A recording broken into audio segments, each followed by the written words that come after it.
ओम श्री गणेशाय नमः। राधे राधे दोस्तों, आप सभी का मेरे चैनल वतकथा एस्ट्रोलॉजर में स्वागत है। दोस्तों, आज की वीडियो में हम लड़का होने के बहुत ही सटीक लक्षण आपको बताने वाले हैं, जो पुराने समय से ही इन लक्षणों को देखे लड़का होने का माना जाता है और ये लक्षण काफ़ी हद तक सही भी निकलते हैं। उससे पहले दोस्तों, अगर अभी तक आपने हमारे चैनल को सब्सक्राइब नहीं कर रखा तो सब्सक्राइब जरूर कर लें, बगल में बेल आइकन को भी प्रेस कर दें, जिससे मेरे आने वाली सभी लेटेस्ट वीडियो का नोटिफिकेशन सबसे पहले आप तक पहुँच सके। दोस्तों, इन लक्षणों को देखिए पुराने समय से ही लड़का होने का माना जाता है, लेकिन कोई भी लक्षण देखिए 100% नहीं होता है, क्योंकि ये सभी जो लक्षण दिखाई देते हैं वो हार्मोनल चेंजेस के कारण दिखाई देते हैं और हर गर्भवती महिला में ये लक्षण बिल्कुल अलग अलग देखने को मिलते हैं। लेकिन मोस्टली गर्भवती महिलाओं में जिन्होंने बेबी बॉय को जन्म दिया है उनमें सेम मिलते हैं, तो इसीलिए आप सिर्फ अनुमान लगा सकते हैं। सबसे पहला लक्षण है दोस्तों, अगर आपको अपनी प्रेगनेंसी में शुरुआती महीनों में बहुत ज़्यादा जैसे गूथे हुए आटे से या रोटियों को जब फुलाते हैं उसकी जो भाप निकलती है, उसकी जो स्मेल है, आपको बहुत ज़्यादा उसकी स्मेल लगती है, उसकी स्मेल से आपका जी खराब हो जाता है, यानी अगर आटे की या रोटियों की आपको बहुत ज़्यादा स्मेल आती है तो ये साइन देखिए लड़का होने का माना जाता है।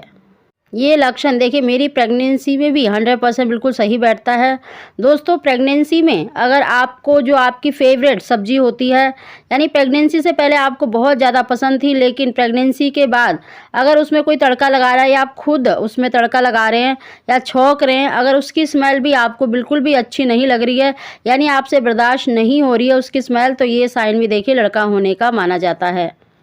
दूसरा लक्षण है दोस्तों, अगर 1 से 3 महीने तक अगर आपको बिल्कुल भी वोमिटिंग नहीं हुई है, यानी आपको उल्टी जैसा जी होता है लेकिन आपको उल्टी नहीं आती है। सुबह के समय जब आप जगते हैं तो आपको उबकाई सी आती है, लेकिन जब आप उल्टी करते हैं तो आपको उल्टी नहीं होती है, सिर्फ आपके मुंह में मतलब पानी सा भर जाता है, तो ये साइन भी देखिए लड़का होने का माना जाता है। मोस्टली गर्भवती महिलाओं में देखा गया है कि उनको अपनी प्रेगनेंसी में बहुत कम वोमिटिंग होती थी और बहुत सी गर्भवती महिलाओं को मॉर्निंग की बजाय इवनिंग यानी शाम के समय उबकाई सी आती थी या थोड़ी बहुत उल्टी होती थी। अगर आपको अपनी प्रेगनेंसी में बहुत कम उल्टियाँ हुई हैं या सिर्फ आपको उबकाई सी आई है, उल्टी नहीं हुई है, तो ये साइन भी देखिए लड़का होने का माना जाता है।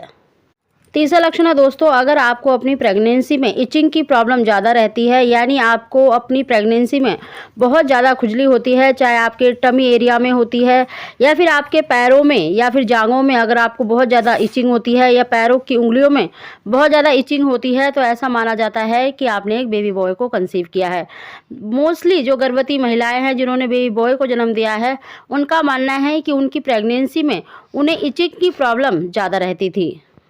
अगला लक्षण है दोस्तों, अगर आपकी ब्रेस्ट की निप्पल बहुत ज़्यादा काली पड़ रही हैं या फिर आपकी जो नाभि है बाहर की तरफ आ गई है और बहुत ज़्यादा काली पड़ गई है, तो ये साइन भी देखिए हमारे बड़े बुजुर्ग लड़का होने का मानते हैं। अगला लक्षण है दोस्तों, अगर प्रेगनेंसी में अगर आपने बहुत ज़्यादा वज़न मतलब गेन किया है, तो ये साइन भी लड़का होने का माना जाता है। अगला लक्षण है दोस्तों, अगर आपकी पिंडलियों में पैरों की पिंडलियों में बहुत ज़्यादा दर्द रहता है या आपके पैरों की नस चढ़ती है, तो ये साइन भी देखिए लड़का होने का माना जाता है। दोस्तों, अगर आपको अपनी प्रेगनेंसी में बहुत ज़्यादा स्पाइसी खाने का मन करता है, खट्टा स्पाइसी मिर्च वाली चीज़ें ज़्यादा पसंद आती हैं, तो इस लक्षण को भी लड़का होने का माना जाता है। दोस्तों, ये थे कुछ खास लक्षण जिनको पुराने समय से ही लड़का होने का माना जाता है और बहुत सी गर्भवती महिलाएं इन्हें बिल्कुल सही भी बताती हैं। तो दोस्तों, आप एक अनुमान जरूर लगा सकते हैं। वीडियो पसंद आई हो तो इसको लाइक शेयर जरूर करें। आप सभी को ओम श्री गणेशाय।